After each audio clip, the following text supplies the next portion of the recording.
The lifting of the Title 42 public health order does not mean our border is open. In fact, it is the contrary.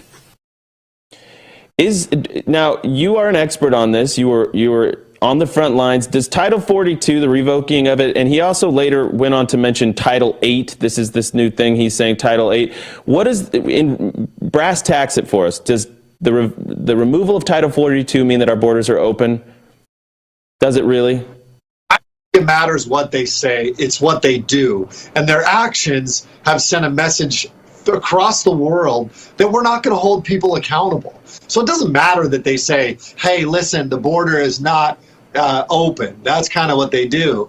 But really what they're saying is their words mean nothing, because their actions tell the cartels and tell all the people coming here illegally that you won't be sent back. You won't be thrown in jail. You won't be held accountable for breaking our laws.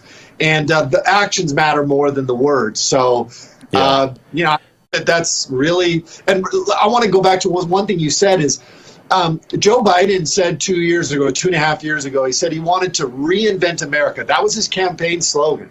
And one of the ways you do that is you undermine the rule of law. And a great way to undermine the rule of law is by opening the border and flooding our communities with unknown people, flooding our streets with people that could be criminals, they could be sex offenders. We have no idea because they haven't done their job.